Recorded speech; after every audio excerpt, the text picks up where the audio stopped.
Hall of Famer Fritz Pollard broke racial barriers in football as the first black player and coach in the NFL, and in life after football as a publisher and music producer. Pollard was an African American football player who played in the NFL from 1920 to 1926. He was born on January 27, 1894. He was born in the big city of Chicago, Illinois.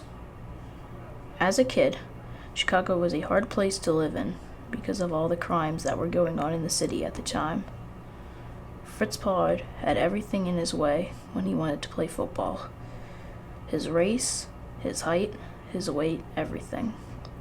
Who knew that he would be able to overcome all of it, not starting playing football until high school?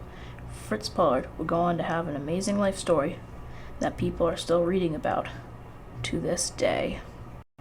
Fritz Pollard started playing football at Lane Tech High School. While at Lane Tech, he played not just football and baseball, he also ran track. After high school, he started playing for Brown University. Brown is an Ivy League school in Providence, Rhode Island. While at Brown, he majored in chemistry and actually was smarter than most people thought he was. He became the first African American football player at Brown. While he was there, he was the first ever African American football player to be named to Walter Camp's All-American team. He was the first ever African American player to be named to the Rose Bowl and win the Rose Bowl. After football, he coached for Lincoln University in Chester County, Pennsylvania. He coached them from 1918 to 1920. He stopped coaching because he was offered a contract by the Arkin Pros. The Arkin Pros were located in Cleveland in Arkin, Ohio, right outside of Cleveland. He played for Arkin for one season. While there, his opponents would intentionally hit him. This was because he was the first ever African American football player in the NFL. He was also the first African American football player in college in the NFL. While there, he was the assistant coach as well. He did not quit though, and after he left Arkin, he joined the Union Club of Phoenixville. Phoenixville is located right outside of Scranton, Pennsylvania. He played there for the rest of the 1920 season. After leaving Phoenixville, he joined the Milwaukee Badgers in Milwaukee, Wisconsin. While there, he met Jim Thorpe for the first time. While they met, Thorpe said a quote, "Hello, my black brother." Then Pollard said, quote, "Hello, my Indian brother." This just infuriated Thorpe, and he threatened to go at him on the football field. Fritz Pollard would go on to have his best game of his NFL career. After the game, Thorpe accepted defeat. He even shook his hand after the game.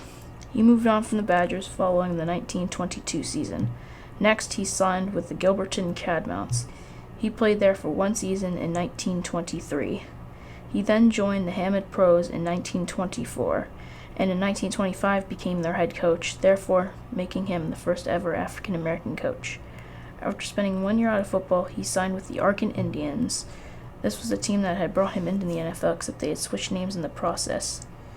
He would retire for the first time after that season. Then he signed a contract with the Chicago Blackhawks for the 1928 season. He had not been most of the receiver after that, after recording 16 rushing touchdowns and 2 receiving touchdowns. Then he retired for good. While in the NFL, Pollard had made just as much friends as he had made foes. This was mostly because of his race, which is unacceptable and inhumane. But that is what it was like in life back in the 1920s, and it did not change in pro sports until the 1960s. Even though there had been a handful of players in the NFL that were African American back in the 1930s, 40s, and 50s. It really is a what-if story because the people were not so quick to judge him. He would have been one of the best African American football players in the NFL history, and his career would have been one of the most storied in NFL history. In the early 1930s, Pollard founded his own professional football team. The team was called the Brown Bombers. Unfortunately, the team went out of business soon after. This was because of the Great Depression. They lasted for most of the 1930s, and in 1938, when they ended, that also ended Fritz Pollard's football career forever. After football, he had done a lot of odd jobs. He started his odd jobs with the talent agency. The talent agency soon went out of business also because of the Great Depression. He then started tax consulting.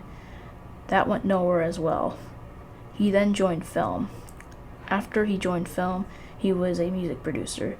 He also became good friends with Paul Robeson. Paul Robeson had also played football in high school, but was never good enough to make it into the pros or even a Division III school. They met during Pollard's time in the NFL. They had stayed friends ever since the moment they had met. This is how they had reconnected. That is also how they joined each other in the music business. He did this for the longest time. During the job, he met some wonderful people that would go on to be really famous. One such band was the Harpatones. He also produced songs for the Hurricanes.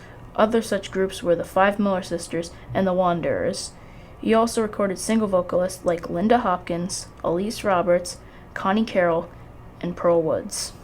This was an incredible job, and he was classified as a good producer. Another thing he did in life was create a newspaper article that ran from 1935 to 1942. The article was called New York Independent News. He was the first African American football player to be a newspaper article person. Pollard retired for good in 1956. He enjoyed 30 years of retirement. He also had a son named Fritz Pollard II. Pollard II would go on to be a famous track athlete. He also had a grandson named Fritz Pollard III that played football in college but was never good enough to make it into the pros. In 1981, Brown University conferred an honorary Doctor of Laws (LLD) degree on Pollard, recognizing his achievements as an athlete and leader. 5 years later, he died.